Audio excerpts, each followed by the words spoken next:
that. But just curious, who in your mind would make a good defensive coordinator? Maybe you have some names at the tip of your tongue. I'm all ears. Yeah. To be honest, I'm really going to talk about Patrick Graham, the guy we know we've interviewed so far. I would be very, very, very happy for him to land the job here in Cincinnati.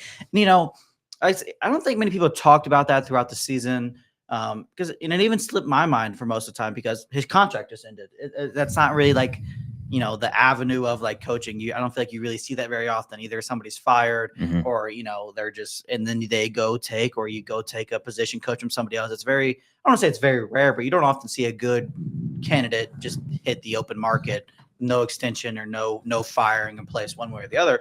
Well, that's what happened with Patrick Graham. And, you look at just their team, that talent, they have Max Crosby. They signed Christian Wilkins. There's no other real superstars on that team. And I think that's, we kind of just got done talking about what a defense coordinator needs, how if a defense coordinator could come in and really take over and flip this unit.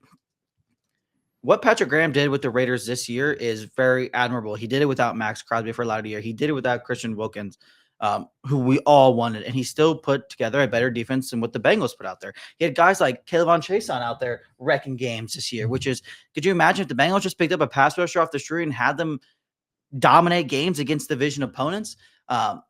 He's been there. He's been in numerous places. He's game planned against top tier teams like the Chiefs. He's been at division with Mahomes. He's got that experience. But, at the end of the day, his defenses are always just aggressive. They're forcing turnovers. They're making big plays. He hasn't had so much superstar talent around him. Max Crosby is awesome, but it's a similar vibe to what Cincinnati has. They have one star pass rusher, then everything else is kind of, we're trying to make it work, and he's made it work at a higher level than what Lou did this year. There's a lot of things that go into that. A lot of the players in Las Vegas speak very highly of Patrick Graham. He's another guy that could be in line for head coaching job in a few years if he goes to the right spot and his defense plays really well. But another underrated aspect of it, this is kind of weird too.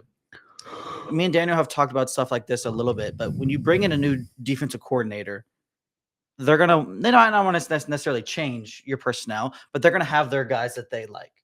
And it just so happens the Raiders this year, they have a number of free agents that line up pretty damn well with what the Bengals need. You have Trayvon Mullen back there who can come in and be your starting safety. You have Divine Diablo, who's one of the fastest, most athletic linebackers in the league. You have a defensive tackle in Adam Butler, who's one of 4 defensive tackles to be top 15 in both pass rush win rate and run stop win rate with 4+ sacks. That's 3 people that immediately could come in and make an impact on a Bengals team.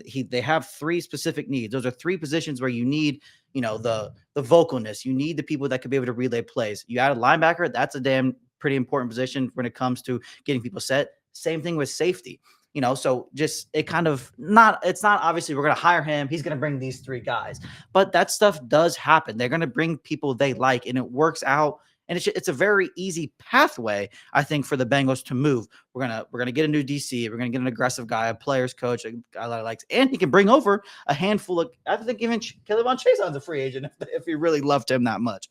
He can bring over a handful of people that fit what this team needs, that aren't going to be super expensive, that aren't superstars, but he can kind of just start combining his teams and combining his mindsets and just putting a better team together where he can have the talent he's had in Cincinnati. He can bring people that know his scheme that also fit what the team he's going to needs. It makes a lot of sense in a lot of ways. And that's why, I was very excited when he's the first person that we interviewed. It kind of even slipped under my radar, but ever since that got announced, I've just been looking into it more and more, and it just makes so much sense to me.